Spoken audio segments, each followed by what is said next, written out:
Bom dia a todos. Eu sou Letiane, eu sou psicóloga. Vou me apresentar um pouquinho aqui no meio da apresentação do Terracoli. Eu tenho 17 anos de formação e há 2 anos eu trabalho com neuropsicologia.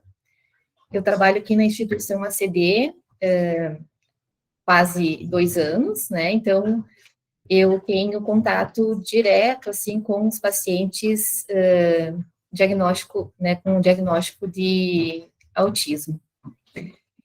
Eu vou falar um pouquinho com vocês, para vocês aqui, a respeito dos sintomas e sobre os sinais do TEA, e um pouquinho de como é feita a avaliação neuropsicológica, e ao qual eu realizo, né, tanto em caráter aqui da instituição quanto privado.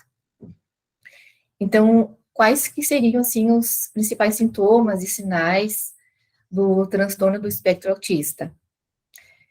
De acordo, então, com o DSM-5, né, alguns critérios diagnósticos. O TEA apresenta 2 grandes núcleos, que seriam a deficiência na comunicação e interação social, interesses restritos e comportamentos repetitivos. Então, teriam que ter esses 2 grandes núcleos, né, para a pessoa ser considerada estando dentro do espectro, né? A dificuldade de linguagem e cognição são considerados paralelos ao diagnóstico, né? Então, o que quer dizer isso? Que o fato de uma criança ter uma dificuldade de linguagem a gente não pode considerar que ela seja autista em função, né, dessa dificuldade. Ela pode ter somente a dificuldade da linguagem, assim como a deficiência também intelectual. Não podemos considerar a criança tendo autismo em função de uma deficiência intelectual, né?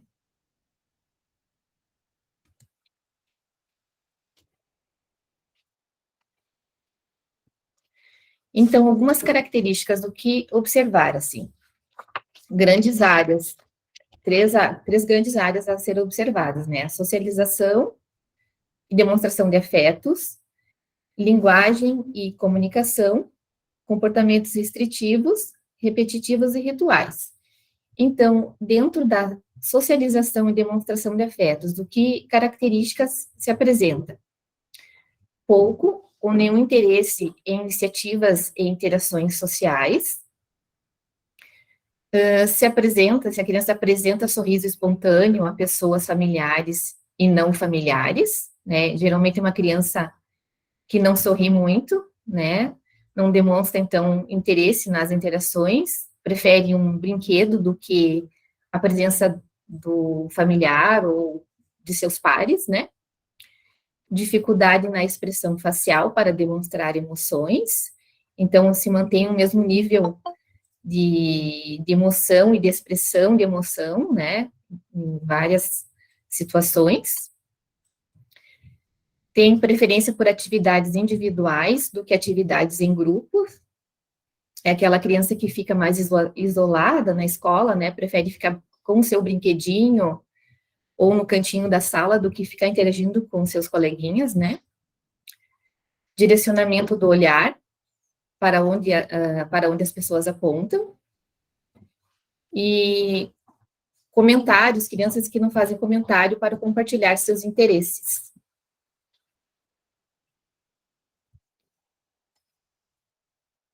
Então, dentro da linguagem e comunicação. Compreensão ou expressão da linguagem, atrasos e peculiaridades que se tem que observar. Uso de comunicação gestual, se a criança se utiliza dessa comunicação. Adequação, intensidade e integração com a linguagem verbal. A prosódia, como que a criança faz essa entonação da voz, articulação e pronúncia das palavras. Repetição de palavras ou frases ouvidas imediatamente ou anteriormente, que é a ecolalia, né? Aquela criança que fica repetindo frases que ouviu de um vídeo ou de uma música, ou em seguida, quando a gente se comunica com ela, ela repete as últimas palavras que a gente falou, né? Confusão no uso dos pronomes, podem se referir a elas mesmas, né, na terceira pessoa, invenção de palavras ou frases, né, que podem, elas mesmas podem criar frases para determinar certas situações ou palavras, né, que a gente não consegue entender. Nos comportamentos restritivos e repetitivos e rituais. Movimentos repetitivos de rosto e corpo, sem função aparente, como girar, movimento das mãos perto do rosto, ou balanço do corpo, movimento como se fosse voar, que é o famoso flapping, né? Resistência a mudanças na rotina, na casa, no planejamento das atividades, trajetos de percurso. É aquela criança que tem muita dificuldade se você mudar um trajeto de ir para a escola, ou você não vai fazer aquela determinada atividade naquele dia, ou até na própria mudança de um brinquedo, de uma brincadeira para outra, né? Então, tem essa resistência muito grande na mudança. A sequência fixa e rígida para a realização de atividades. Também é muito característico, tem que ter aquela sequência, aquela rigidez, aquela dificuldade na mudança da atividade, né? Interesse muito acentuado e exagerado por coisas envolvendo um único tema, que a gente chama do hiperfoco, né? É muito comum o hiperfoco agora nas telas, né? Em dinossauros a gente vê muito, em determinadas personagens, né? Então, aquela criança que sabe muito sobre aquele determinado assunto, né? Apego a objetos pouco comuns em relação aos pares, é aquela criança que brinca com uma pedrinha, ou que brinca com palitinhos, né? Que muito incomum as demais crianças se interessarem por esse tipo de objeto, né? Alimentação restrita ou muito seletiva, também é algo que chama muito a atenção, nessa questão da alimentação, né? Geralmente, elas têm preferências por cores, conseguem separar os alimentos por cores, ou por texturas, crocâncias, enfim, os mais determinados tipos, né, de seletividade alimentar. Outros indicadores. Então, o que se pode observar? Medos muito intensos e discrepantes em relação aos pares. Hipo ou hipersensibilidade a estímulos sensoriais, barulhos, texturas, é aquela criança que não consegue suportar um barulho na rua, por exemplo, ou ir no shopping, o barulho, as vozes das pessoas, né? Perda de habilidade previamente adquiridas na infância. Por exemplo, a criança que começa a falar em torno dos seus 2 aninhos, começa a falar algumas palavras e frases estruturadas, e, de repente, elas perdem essa capacidade da linguagem, né? Tem uma regressão aí. E também o atraso no desenvolvimento físico ou motor, que são os indicadores também. As brincadeiras, geralmente, né, acontecem que elas não têm muito sentido em criar histórias, elas não conseguem dar muito sentido na criação de histórias. A qualidade da brincadeira também, de faz de conta, com brinquedos, fingindo ser outra pessoa, ou usando um objeto como se fosse outro, também acaba sendo bem pobre, essa questão do faz de conta, né? Brincadeira atípica, interesse por partes ou somente características dos objetos, cor, movimento ou cheiro. Por exemplo, um carrinho, né? Vai se interessar pela roda do carrinho, ou um ursinho vai se interessar pela roupinha do ursinho, ou pelo olhinho do ursinho, né? Então, isso chama muita atenção pela questão da parte, eles fixam muito na parte do brinquedo, né? E a reação quando alguém interrompe a brincadeira, então, para eles, em função da rigidez cognitiva, é muito difícil interromper uma brincadeira para iniciar outra, né?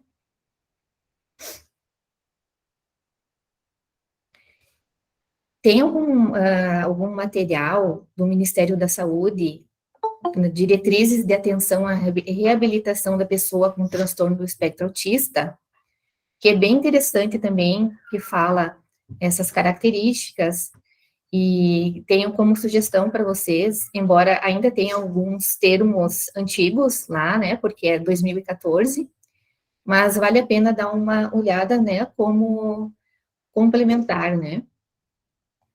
E alguns sintomas podem ser mascarados, como estereotipia motora, por exemplo. Andar de um lado para outro pode ser confundido com ansiedade.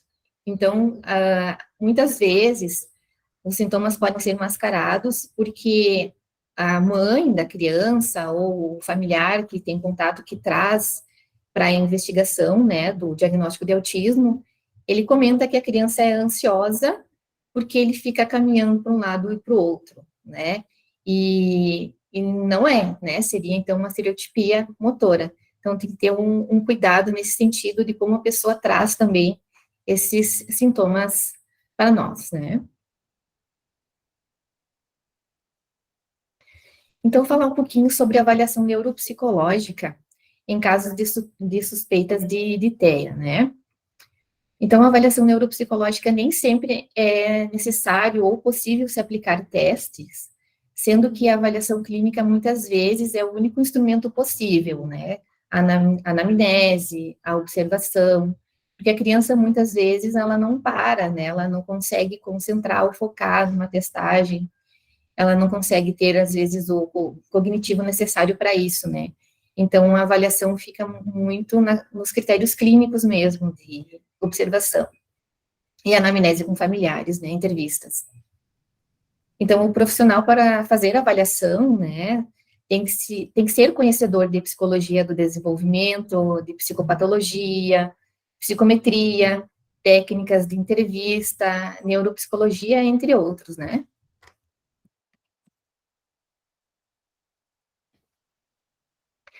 A demanda para uma avaliação neuropsicológica de TEA geralmente ocorre, então, pelos seguintes motivos: investigar uma suspeita diagnóstica, né? A criança tem algumas suspeitas, mas ainda não tem o diagnóstico definido. Para avaliar as competências e dificuldades do paciente, quando ele já tem algum diagnóstico, para ver, então, a questão do potencial cognitivo, a funcionalidade das AVDs, que é as atividades de vida diária, inserção em classe especial da escola, entre outras. E também para nortear a reabilitação do paciente, né? Porque através da avaliação neuropsicológica vai ser possível verificar se a criança aprende mais vendo, ouvindo, né? Como que é a questão das funções executivas, como que se pode lidar para a criança poder ter melhores resultados na escola, como exemplo, né? Assim como nas demais terapias. As queixas das fontes encaminhadoras, então, o que se observa? O que busca, né? Quais são as respostas, assim, em relação à criança? Por que ela tem, então, a dificuldade de relacionamento social, atrasos ou ausência de linguagem falada, dificuldade de expressão de afeto, padrões estereotipados de comportamento, como a rigidez na brincadeira e na rotina, como até já havia comentado um pouco antes, e características também encontradas em crianças que não se encontram no espectro autista, né? O que pode confundir o diagnóstico, por isso a importância de encaminhar para avaliação. Então, muitas dessas situações que eu comentei ali, questão de relacionamento social, linguagem, expressão de afeto, padrões de comportamento, não necessariamente seja uma criança autista, né? Tem outros transtornos, né, que podem vir a confundir, né?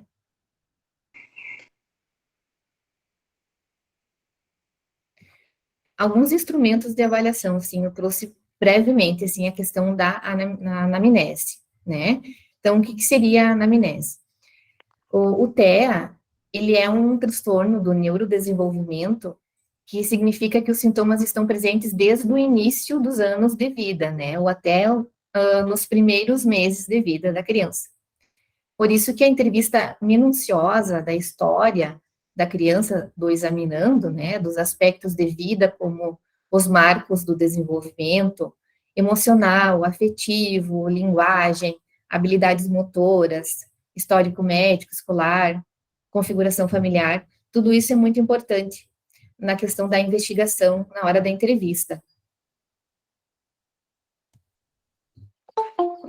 Hora lúdica diagnóstica. Seriam, então, sessões de atividades livres ou estruturadas para investigar a presença de alguns sintomas. Isso porque a forma como a criança se relaciona com os brinquedos, ela pode ser muito informativa sobre o funcionamento afetivo, da linguagem, da interação social com o avaliador e com os familiares. Comportamentos comuns incluem empilhar ou enfileirar objetos na ausência de atividade simbólica aparente, interesse nas propriedades sensoriais dos objetos, como cheiro, textura, movimento, ou se deter a partes específicas do objeto, como girar rodas, apertar teclas, ausência de brincadeiras simbólicas, como também já havia comentado anteriormente, né? Também direcionar a mão do avaliador para conseguir o que quer, em vez de fazer pedidos verbais. Então, nessa sessão em que a gente explora a brincadeira da criança, se consegue observar essas situações, e, inclusive, assim, é muito comum a criança, aqui não é verbal, né, quando ela quer alguma coisa, ela solicita, leva a mão, né, do examinador até o que ela quer. É comum, muito comum também a questão de cheirar os brinquedos, de ficar num determinado brinquedo em função da sua textura, ou ficar vidrado no movimento do brinquedo, aproximar muito o objeto dos olhos, ou deitar no chão para observar o brinquedo, né? Então, esses são comportamentos bem típicos da criança com TEA. Eu coloquei ali o sistema Protea-R, que é um sistema de avaliação que eu utilizo, que também ele é como se fosse, ele é baseado na hora lúdica diagnóstica, ele apresenta alguns brinquedos estruturados, e a partir desses brinquedos se observa como a criança vai reagir com eles, né, essa interação com eles, assim como com a examinadora. Então, o Protea-R é um instrumento muito interessante na avaliação. Também a utilização de múltiplas fontes de informação é muito relevante para o entendimento clínico. A entrevista com familiares, com profissionais que atendem o paciente e os professores, que são de fundamental importância, né, porque eles estão observando, né, a criança todo o dia, e também tem aquela comparação da criança com os seus pares, né, na turminha. Então, o professor, ele nos traz muita informação a respeito da criança. Análise de exames e tratamentos realizados previamente, como exames neurológicos, genéticos, psiquiátricos, fonoaudiológicos, ajudam na afirmação da hipótese diagnóstica e no diagnóstico diferencial, né, pois o TEA, ele tem alta comorbidade com transtornos psiquiátricos, epilepsia e condições genéticas. Instrumentos neuropsicológicos. Então, nem sempre, como eu falei, né, a gente consegue aplicar esses instrumentos, depende muito da colaboração do examinando, podendo haver dificuldades de linguagem, de compreensão, agitação psicomotora, não sendo possível a aplicação dos mesmos, né. É desejável a avaliação dos aspectos cognitivos, em função de que a prevalência de deficiência intelectual varia em torno de 60% a 75% dos casos de TEA. Os principais construtos que a gente avalia, falo como neuropsicóloga, seriam, então, a inteligência, as funções executivas, memória, linguagem e atenção. A avaliação das funções executivas, então, é de extrema importância, como seria, assim, um perfil neuropsicológico do paciente, a questão do prejuízo nas habilidades de planejamento, a alternância de ideias e comportamentos, inflexibilidade, repetições de ações, com prejuízos específicos em memória operacional, flexibilidade cognitiva e controle inibitório. Eu coloquei ali também, como dois instrumentos que eu utilizo na avaliação, o som R, que é um teste não verbal de inteligência, que contempla, então, as crianças de 2 anos e meio a 7 anos, que ele, então, traz, assim, nos traz como facilitador, né, para as crianças que não conseguem se utilizar da linguagem, né, verbal, e o VISC, que é o teste considerado padrão ouro, né, teste de inteligência, que contempla, então, idade de 6 a 16 anos e 11 meses. São esses os testes que eu utilizo, então, para a questão da inteligência, né, para os construtos de inteligência, também memória, funções executivas, atenção, entre outros, né, esses testes são muito completos. Outros aspectos a serem avaliados também, a questão da cognição social, a teoria da mente, né, para quem não sabe, então, a questão da teoria da mente é a capacidade de inferir e compreender os estados mentais de outras pessoas. Inferência emocional, que vai além do reconhecimento de faces, capacidade de ver o todo, estaria deficitária, então, no TEA, né? O todo de uma situação ou de um lugar. Entendimento de sarcasmos, metáforas, tendência de compreender as coisas em um sentido bem literal. Então, o autista, ele não vê um todo, ele entra no mercado, ele não vê o todo. Ele fixa em uma determinada coisa ou situação ou pessoa, né? Então, ele tem essa dificuldade. E também de entendimento de metáforas, de sarcasmos, né? Eles entendem tudo muito de forma literal, né? Às vezes a gente pode dizer, está chovendo canivete. Ele vai olhar e vai dizer, mas como? Não tá, né? Então, ele não consegue ter essa questão da metáfora, ter esse entendimento, né?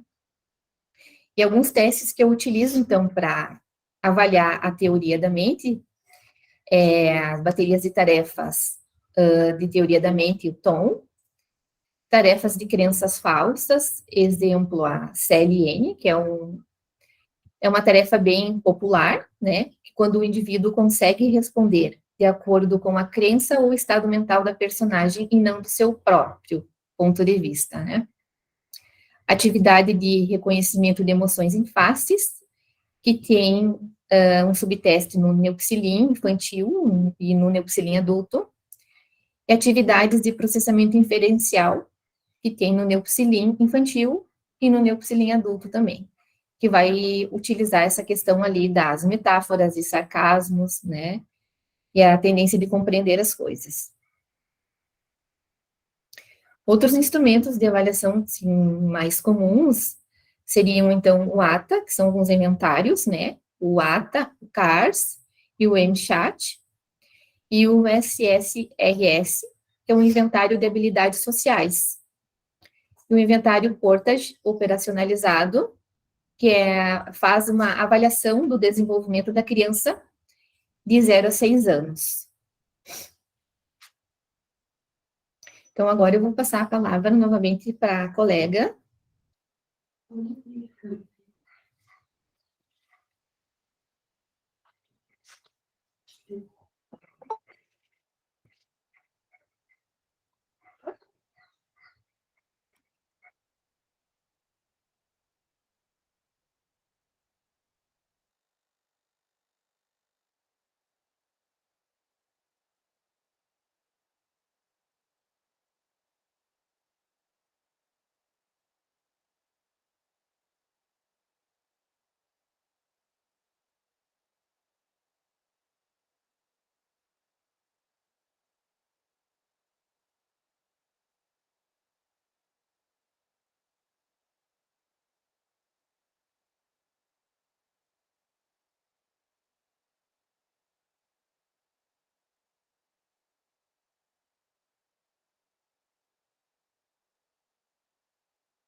Olá, pessoal.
Então, pessoal, agora sim, nós estávamos aqui com algumas questões técnicas.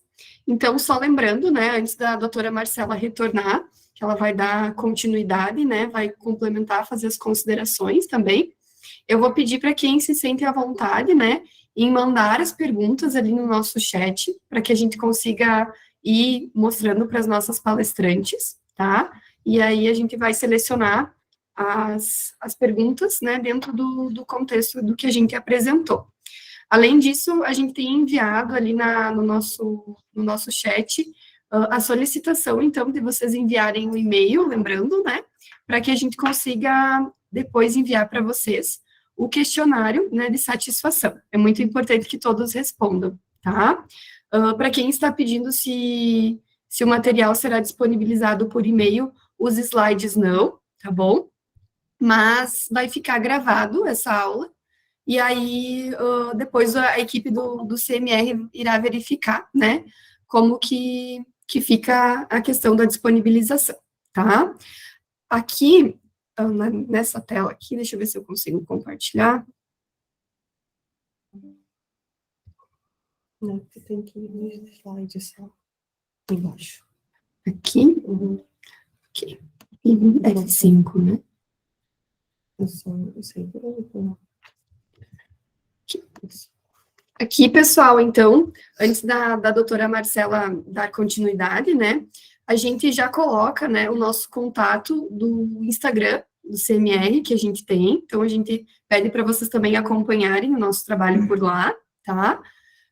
Para vocês entrarem em contato, caso vocês precisem de um e-mail, tem o nosso e-mail, que é o teacolheacd@gmail.com, e a gente também tem um WhatsApp que a gente sempre está disponível, né, para responder as perguntas, as dúvidas, qualquer solicitação, vocês também podem entrar em contato com a gente, né, pelo telefone 549-8442 1557, tá bom? Então, agora eu vou abrir para a doutora Marcela expor, né, as considerações finais. Quem quiser fazer perguntas, sinta-se bem à vontade, que a gente vai estar enviando para as nossas palestrantes. Nesse momento, então, eu já vi uma pergunta aqui se será enviado o certificado, né? Como essa é a nossa primeira formação, nós identificamos que, como é um assunto muito básico, muito amplo, né? E a gente abriu para todos os municípios e para todos os CRRs, né? A gente, nesse primeiro momento, não vai disponibilizar o certificado. Entretanto, nas próximas capacitações que a gente for fazer, mais específico para um determinado município ou para um determinado CRR, a gente pode estar disponibilizando o certificado, tá bom?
conseguem me... aqui.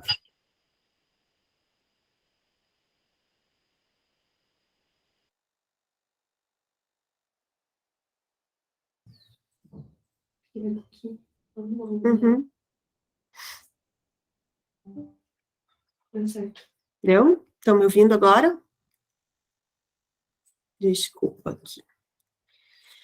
Bom, então, o diagnóstico médico, né, ele é um diagnóstico clínico, tá? Então, não existe, assim, um exame, né, que a gente peça que venha lá dizendo, criança é autista, tá? Existem até painéis atualmente da epilepsia, assim como tem painéis para investigar a epilepsia, existem painéis de mutações genéticas que foram associadas a um quadro, né, dentro do espectro autista. Infelizmente, ele ainda não é um exame que a gente consiga ter acesso, né, via rede de saúde, é um exame que é relativamente caro, né, mas é possível de ser feito, tá? Justamente porque o TEA, ele pode ter muita associação com doenças genéticas, né? Mas a gente, como ele é uma doença do comportamento, né, ele é clínico, tá?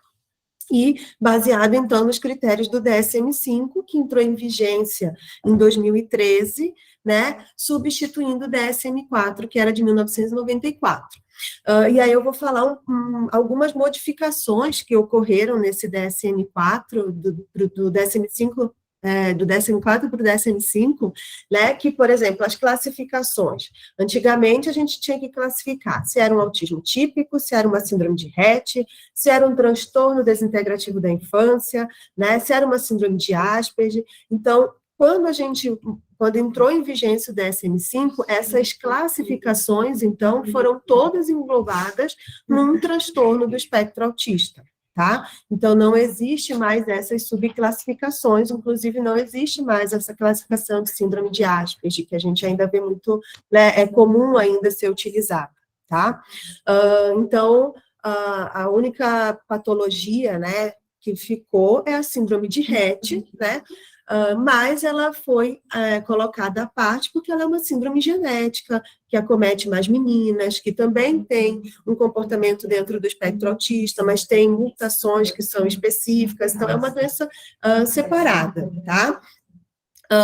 E aí, como é que a gente faz, então, esse diagnóstico? A gente utiliza-se dos critérios, né, critérios que a gente divide em A, B, C, D e E, e aí a criança, né, o indivíduo, ele tem que ter 3 dos critérios A, que depois eu vou subdetalhar para vocês, e 2 dos critérios B, e o C, D e E, tá?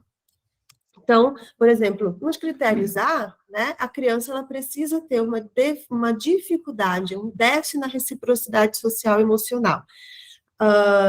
Existe uma certa crítica, né, porque antes se falava nos 3 pilares, linguagem, interação e comportamentos restritivos, tá? Na verdade, ele só fez unir a linguagem, né, que seria a comunicação atualmente, e a interação, que é o social, tá? Então, eles englobaram aqueles 2 que eram separados no critério A, tá? Então, a criança, ela vai ter, né, eu costumo dizer que o TEA, ele é uma patologia que acomete a interação social. Porque uma criança que tem, por exemplo, um transtorno específico de linguagem, ela vai tentar se comunicar. Ela não é aquela criança que vai estar isolada, né, que tu chama, ela não te responde, que tu faz algum comando e ela não consegue, né, realizar, a não ser, claro, nos casos, né, de um transtorno de linguagem muito grave, uma apraxia da linguagem, que ela também tem uma dificuldade de compreensão, mas igual ela é uma criança que busca pelo outro. Né? No autismo, a gente vê que ela não tem esse interesse pelo outro.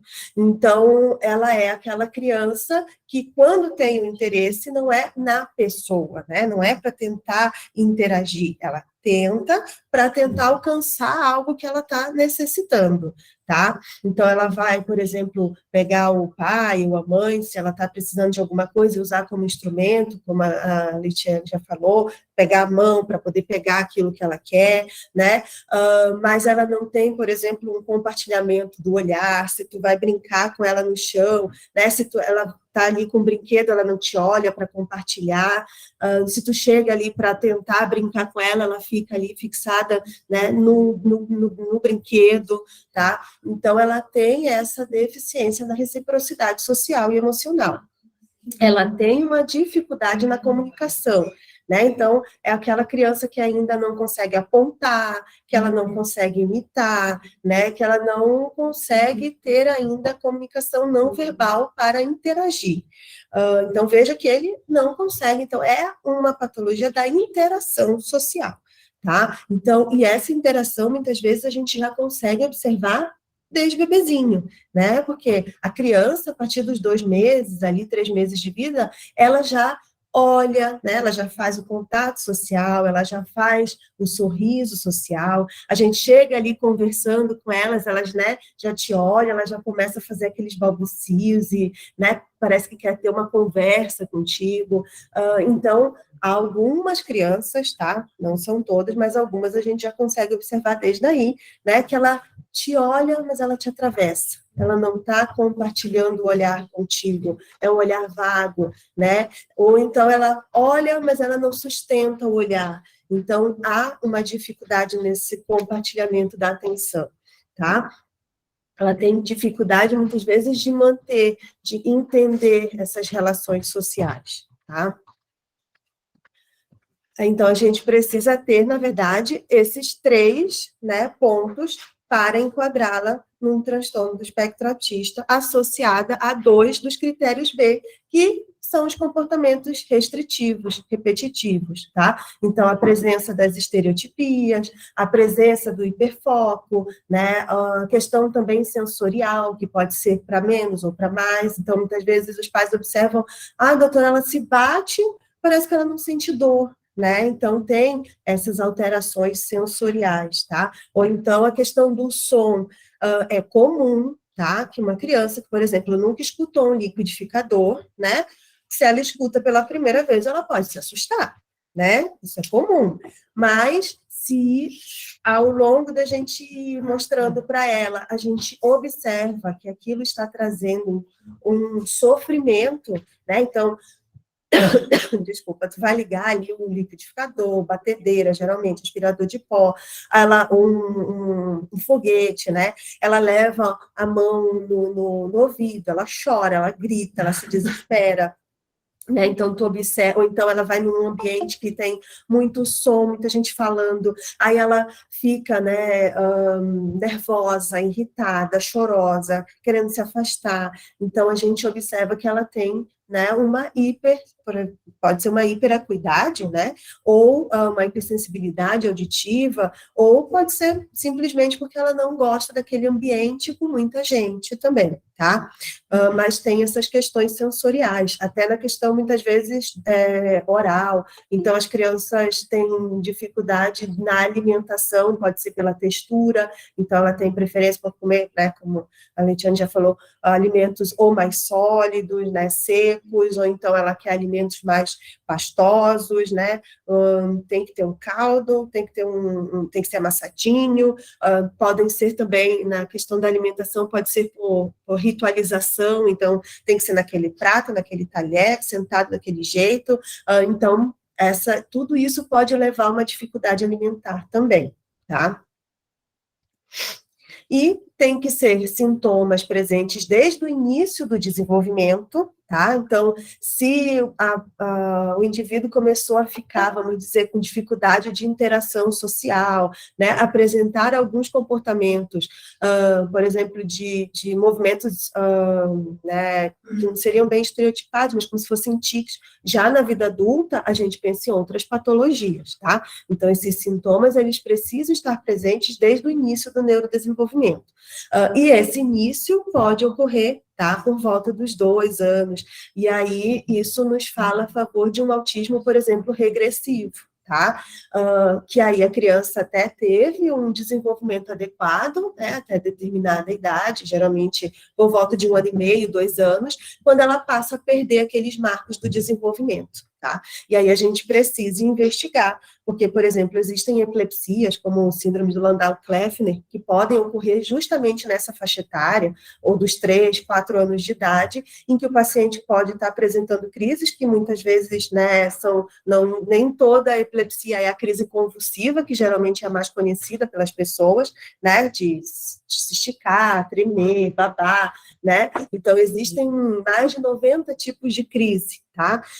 Então, muitas vezes, uma pessoa que não tem esse conhecimento não consegue fazer, né, essa identificação da crise. E aí a criança pode começar a ter crises e aí começar a apresentar um padrão, um eletrográfico específico ali do Landau-Kleffner e apresentar regressão e um comportamento dentro do espectro autista, tá? A gente precisa também, né, que esses sintomas causem impacto social e ocupacional, tá, para aquela criança, né? Então, é um comprometimento em que você não está conseguindo fazer com que aquela criança tenha uma função, né? Com que aquela criança tenha uma ação ali na sociedade neurotípica, tá? E os sintomas, eles não são explicados, né, por exemplo, pela deficiência intelectual, ou por alguma outra patologia psiquiátrica, tá? Então, aqui, né, só fazendo uma comparação, no DSM-4 eles colocavam a questão da linguagem separadamente, tá? Só que existem crianças que têm o transtorno do espectro autista, mas que não tiveram o atraso da linguagem, mas eles têm um comprometimento, sim, da linguagem, né? Seja na questão de não conseguir compreender a metáfora, né? Ou então na questão ali da entonação que ela dá para falar, então eles, muitas vezes as pessoas, parece que ele está falando, parece um robozinho, né? Então ele fala, não consegue mudar a entonação, né, da voz, então tem uma alteração na linguagem, sim, tá? Aí tem a questão, e aí o que eles fizeram? Desafios de linguagem, déficits sociais e uniram na comunicação social, tá? E a questão dos comportamentos, né, que se manteve nos 2 critérios, tá? Algo que também mudou do DSM-4 para o DSM-5 é que no DSM-4, né, se dizia que para fechar o diagnóstico tinha que ser depois dos 4 anos, tá? Não estou dizendo que a gente tem que bater o martelo e dizer que aquela criança é autista com 1 ano de idade, tá? Mas se né, vem até nós com alterações, tu vê que aquela criança está isolada, tu vê que aquela criança não está desenvolvendo a linguagem, né? Então, tu identifica a habilidade que ela já deveria ter e ela não tem, tá? A gente precisa, sim, caminhar já para as terapias. Porque o que a gente sabe que vai mudar o prognóstico dessas crianças é a intervenção precoce, tá? Então, muitas vezes eu não digo para a mãe, tem alto risco? Tem. Né? A gente precisa fazer alguma coisa para ver como é que vai ser esse desenvolvimento dela, se a gente consegue modificar, se a gente consegue deixá-la funcional, se a gente consegue despertar esse desenvolvimento dela. E aí, conforme a gente vai acompanhando, a gente, né, e as respostas que essa criança nos dá, porque durante a pandemia teve muita criança que ficou isolada, que teve intoxicação, né, por tela, e ficava 8 horas por dia, né, e agora, com certeza, vocês, como professores, estão vendo isso, né, chegam agora ali, a criança não sabe interagir, porque ela não teve isso, né, ela ficava ali fixada numa tela durante 8 horas por dia, que não sabe brincar, né, e aí a gente, que não teve a questão do desenvolvimento da fala, e conforme a gente vai estimulando, ela vai para o meio ali, né, vai imitando as outras crianças, a gente vai vendo que aquela criança vai despertando e vai mudando o comportamento dela, tá? Então, não estou dizendo para a gente sair fazendo diagnóstico com 1 ano e meio de idade, mas se identificou que ela não tem as habilidades, a gente tem o dever de, sim, né, indicar já estimulações e já procurar, então, desenvolver essas habilidades que ela ainda não adquiriu, tá? Mas não ficar aguardando até os 4 anos para ver o que vai acontecer, e aí a gente perde um tempo de ouro, né, que eu chamo, né, que eu digo que é da plasticidade cerebral, e que a gente poderia ter um resultado muito melhor com as intervenções, tá? Então, sobre as avaliações adicionais, né, não tem um exame, tá? A questão da avaliação genética, ela é importante, sim, porque a gente sabe que tem muitas síndromes que podem cursar com o transtorno do espectro autista. Infelizmente, esses exames não estão disponíveis no SUS, né? E são caros, então alguns, quando a criança tem muita característica, por exemplo, do X frágil, né, a gente tenta fazer laudo, pedir via judicial, mas, infelizmente, nem sempre a gente consegue, tá? Mas seria importante, né, para a gente poder dar um direcionamento para essa família, fazer um aconselhamento, se de repente aqueles pais querem ter, né, outros filhos, se tem risco deles passarem para, né, de terem outros filhos com TEA, porque as pesquisas dizem que pais que têm filhos com TEA têm 20% de chance, 20 a 40% de chance a mais de ter outro filho com TEA também, né? Sabendo dessa questão genética, tá? E até já respondi a uma das perguntas ali, né? Se 2 irmãos podem apresentar TEA, sim, tá? Podem e tem esse risco aumentado, né, numa futura gestação. Eu tive um casal que eu acompanhei que eles tiveram 3 filhos, os 3 filhos com sintomas dentro do espectro autista. Então, a questão, por exemplo, da neuroimagem, né? Ressonância, tá? Tomografia, a gente só pede na urgência, tá? Então, a tomografia, ela não é um dos melhores exames se a gente está pensando em neuroimagem e investigação. Ela é um exame de urgência, se eu estou pensando que é um tumor, né? Se o paciente chega e eu acho que ele sangrou, então é para isso que a tomografia é utilizada. O ideal é uma ressonância magnética, tá? E essas a gente geralmente pede se na história tem, na história da gestação teve algum insulto, né, que eu penso que possa ter uma hipóxia, alguma lesão, o paciente tem muitos atraso motor, né, então a gente pede pensando, pode ser uma malformação dentro da cabeça, né, pode ser uma lesão por hipóxia, tá? Pode ser um tumor. Então, a gente precisa da neuroimagem para afastar, vamos dizer, ou, né, pensar se esse TEA, ele é primário ou se ele é secundário. Então, secundário, alguma outra patologia, tá? Ou se ele é primário, né? O cérebro da criança, estruturalmente, ali está normal na ressonância, não tem nada no eletro, a investigação genética não trouxe nada, então a gente considera ali como um TEA primário. Tá? E o eletro, né, a gente acaba solicitando porque tem uma maior associação, né, do TEA com epilepsia, então uma criança que tenha TEA, ele tem 20% de chance a mais de desenvolver uma epilepsia do que uma criança que não tenha TEA, tá? Alguns trabalhos falam que até 35%, 40% de chance a mais. E tem aqueles casos, né, do Landau-Kleffner, por exemplo, que a criança vai desenvolver o comportamento dentro do espectro autista, mas secundário àquela síndrome epilética, né, que é uma epilepsia mais refratária, mais grave.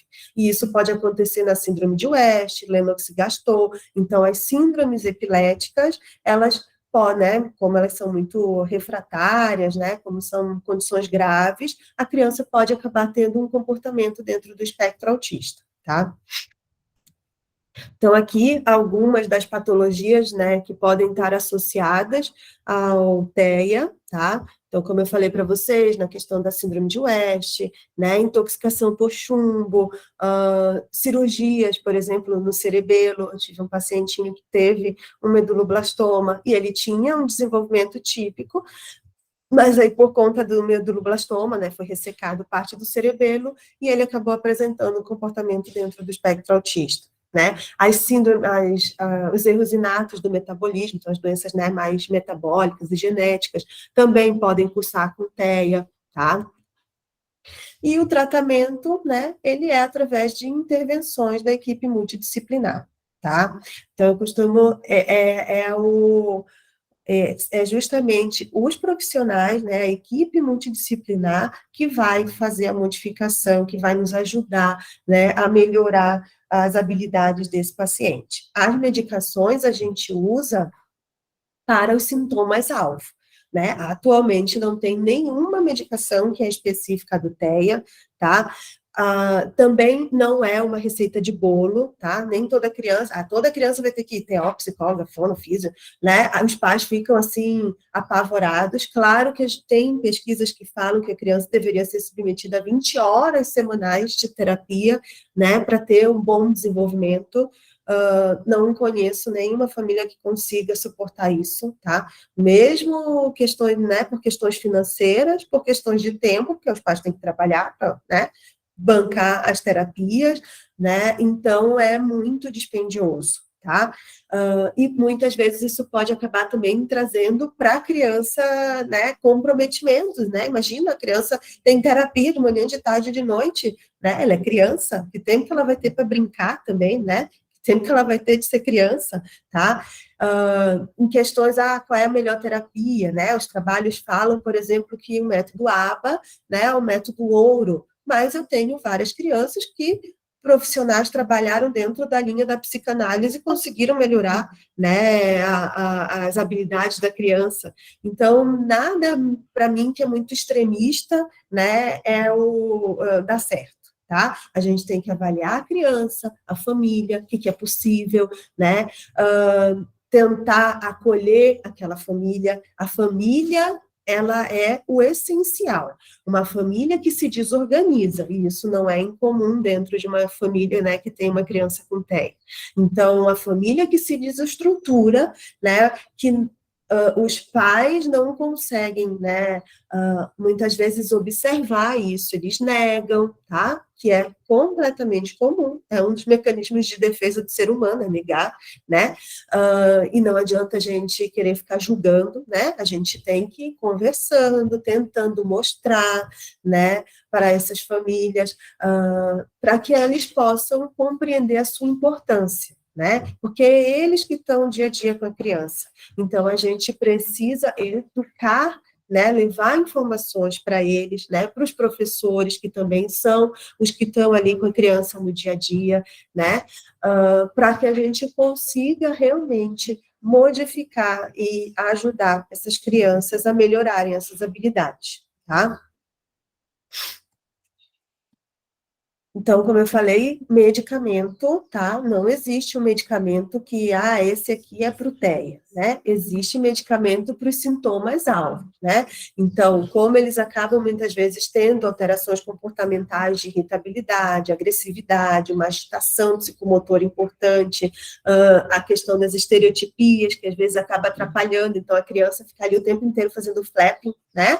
Que é o movimento das mãos, ou fica ali fixa naquele movimento, e muitas vezes tu não consegue acessar aquela criança para poder fazer a terapia, né? Ou é uma criança que é muito agitada, né? Que fica ali caminhando de um lado para o outro, de um lado para o outro, com as estereotipias ali, e tu não consegue acessar aquela criança. Então, a gente usa das medicações para tentar diminuir esses sintomas e conseguir trabalhar, né, com elas em terapia, tá? Então, quando elas têm aquela questão do comportamento muito obsessivo, né, os hiperfocos ali, que tu não consegue fazer com que ela mude, né, uma inflexibilidade cognitiva muito grande, às vezes a gente associando, por exemplo, uma fluoxetina, né, que é um inibidor seletivo ali, a gente consegue diminuir esses sintomas, tá?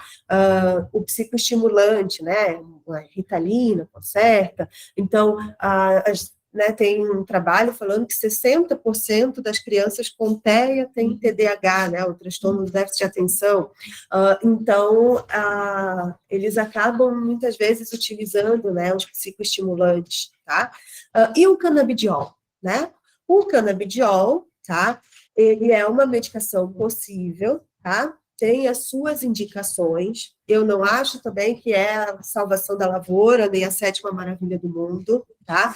Quando a gente utiliza o canabidiol, né, para questões comportamentais, ele precisa ter o CBD e uma pequena quantidade do THC, né, para que realmente ele tenha um efeito sobre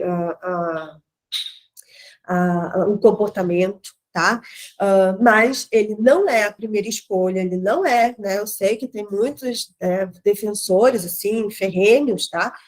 Mas eu já tive pacientes que eu comecei que não tiveram modificação nenhuma do comportamento, assim como eu tive alguns que eu já comecei e que melhorou a interação, melhorou questões até intestinais. Então, depende de cada paciente, tá? Tem a questão do custo. Agora saiu uma resolução do CFM proibindo a gente de prescrever o canabidiol para crianças com TEA, então eles restringiram a prescrição do canabidiol para as epilepsias, como era antigamente, né? Então, não sei o que vai agora evoluir com isso, tá? Mas tem alguns pacientes que sim, né? Melhor, assim como tem outros que não. E as comorbidades, então, né, que eu já fui falando para vocês, a questão da epilepsia, né, os distúrbios do sono. Então, é muito comum os pais, né, dizerem que são crianças que desde bebezinho não dormiam nada, ou dormiam muito pouco, ou dormiam muito mal, né? E, às vezes, esses distúrbios podem ocorrer mais conforme eles vão crescendo, tá? O transtorno do déficit de atenção e hiperatividade, distúrbios gastrointestinais, ou então alergias alimentares. Tem também aqueles que defendem que tem que fazer dieta de glúten, de proteína do leite de vaca para todo mundo, né? Eu não sou extremista assim, tá? Porque eles já são restritos, né? Às vezes a criança só come pão, só come massa, né? É a única coisa que tu consegue dar para aquela criança. A criança nunca teve nenhum sintoma intestinal. Para que eu vou tirar a única coisa que essa criança come? Entendeu? Então não tem, né? Não dá para ser tão extremista assim. Aqueles que têm, né, que a gente investiga e que tem uma intolerância, tem uma alergia, a gente tem que fazer a retirada e muitas vezes melhora, assim, o comportamento dessas crianças, tá? Os transtornos de ansiedade, né, depressão, e outros transtornos do neurodesenvolvimento, tá? E o prognóstico, tá? Então, quando a gente fala em prognóstico, é uma previsão, uma probabilidade, tá? Então, ele vai depender, muitas vezes, da intensidade desses sintomas que essa criança manifesta, o momento em que começou essas intervenções. Então, por isso que as intervenções, quanto mais precoce a gente começar, melhor a gente sabe que será essa resposta. Depende também das habilidades cognitivas. Então, tem trabalho mostrando que a cognição ela é protetiva, né? Então, quando as crianças têm uma boa cognição, elas conseguem modificar e muito o seu comportamento, tá? As que, né, têm algum grau de deficiência intelectual, a gente sabe que é muito mais difícil, elas acabam tendo muito mais comorbidades psiquiátricas, tá? Mas a gente, né, tem que insistir, tá? Eu acho que a pior coisa que a gente pode fazer numa criança com TEA, né, é, primeiro, engessar aquilo, tornar aquilo, não. Então, ela não vai conseguir porque ela é TEA. Não, mas ela é TEA, por isso que ela faz isso, sabe? Então, a gente rotular, né? A gente excluir e a gente achar que eles não têm capacidade, para mim, é o pior prognóstico que a gente pode dar para essas crianças, tá? Então, cada criança com TEA, ela é única, né? A gente tem que ver, a gente tem que avaliar e a gente tem que criar um plano de ação para aquela criança, tá? Para aquela família. O diagnóstico, ele não pode limitar e definir as capacidades dessa criança, tá? Ou dizer onde é que ele vai ou ele não vai chegar, tá? Para mim, o céu é o limite. Então, se a gente, né, a gente tem que olhar para ele como um indivíduo que está aqui para ser estimulado, como qualquer um de nós, tá? Então, não é... Existem crianças neurotípicas que a gente, né, faz de tudo e a criança não consegue, né, ser um grande profissional, né, ser um grande ser humano. Então, não é porque ele é TEA que a gente vai fazer isso, né, de limitar o futuro deles, tá? Então, é isso, gente. Se alguém tiver alguma pergunta, né, queira, né, tirar alguma dúvida mais, não sei se tem mais alguma aí. Fico à disposição.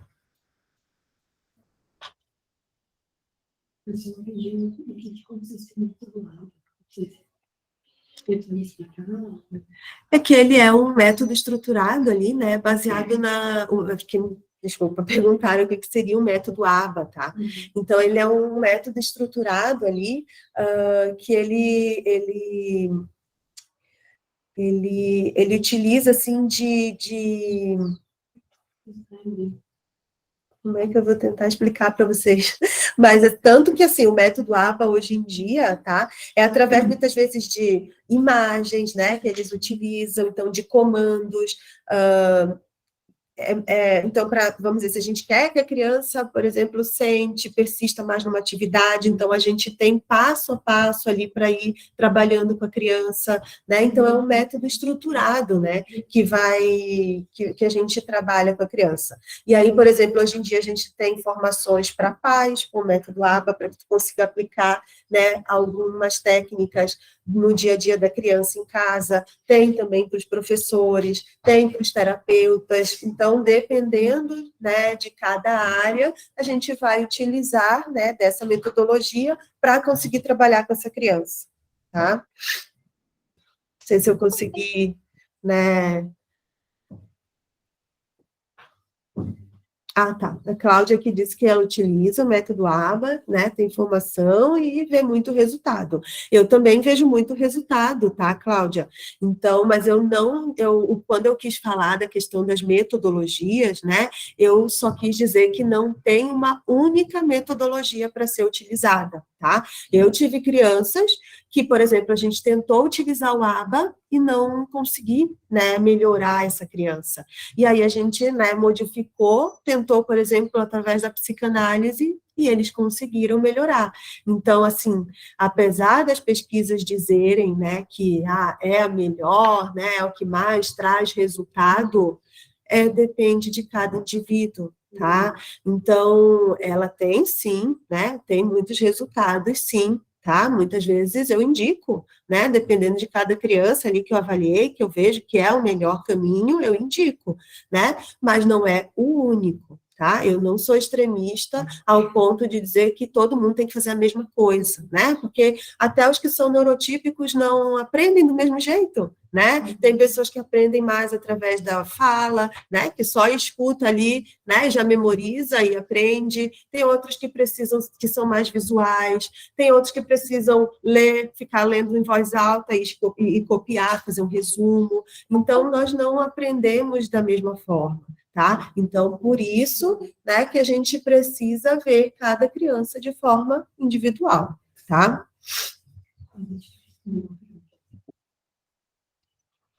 Com certeza, cada um é único mesmo.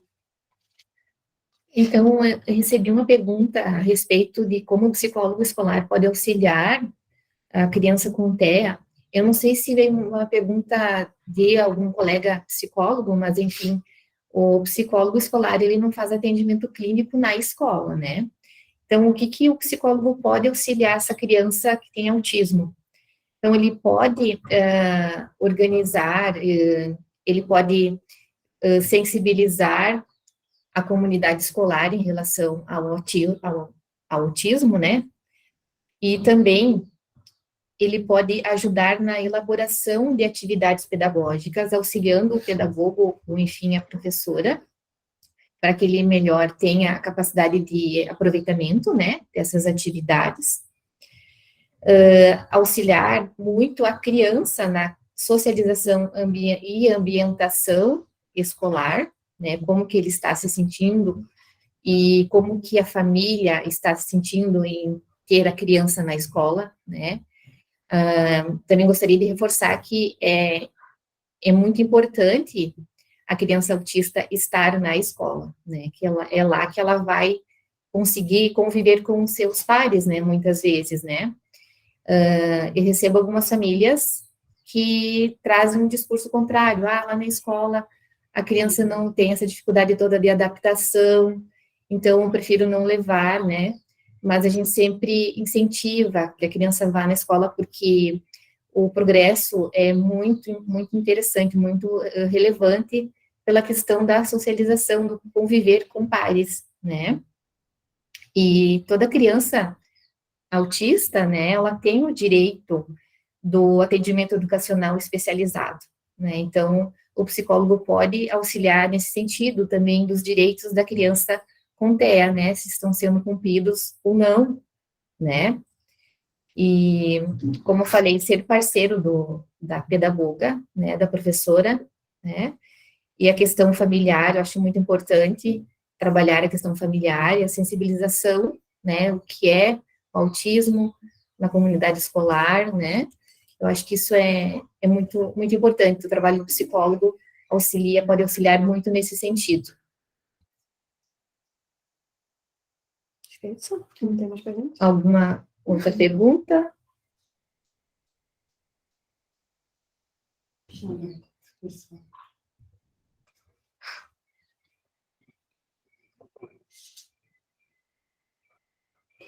Você podia falar se toda criança precisa ter uma medicação que não é dependente.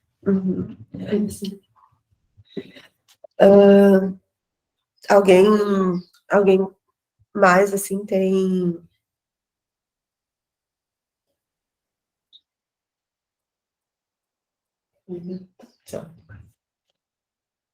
Responder?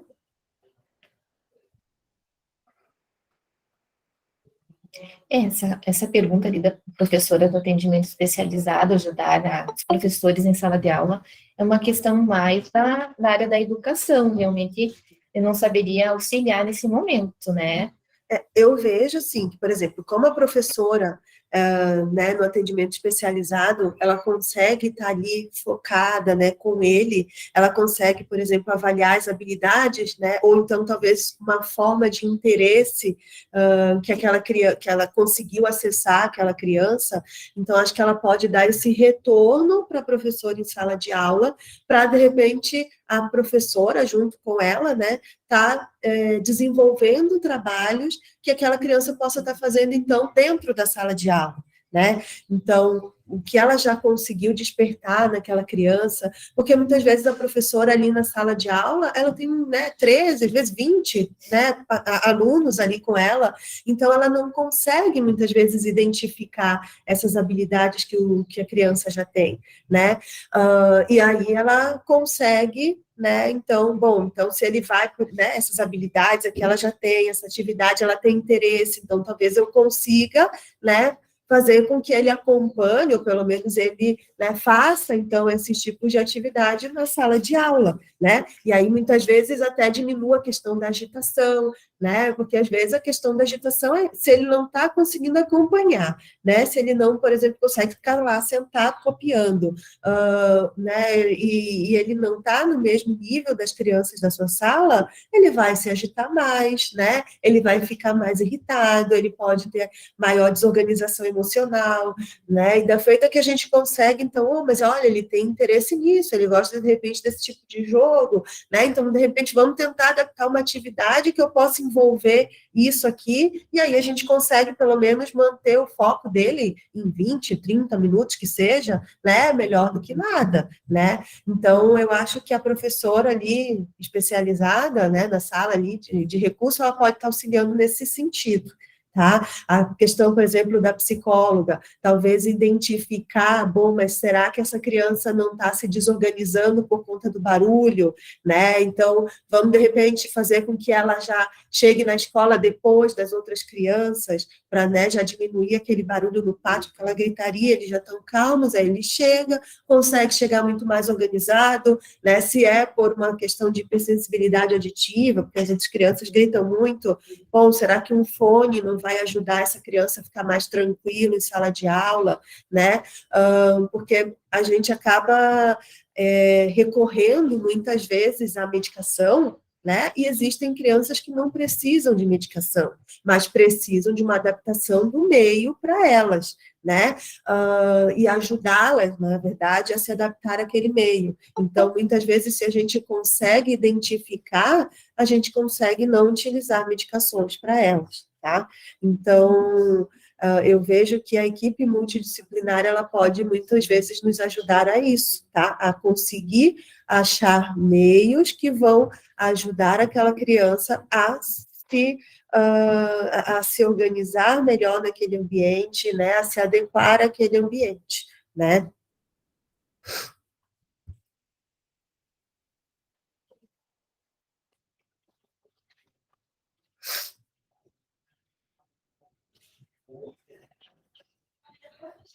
Acho que tu quer finalizar, Evelyn? Acho que não tem pergunta, né?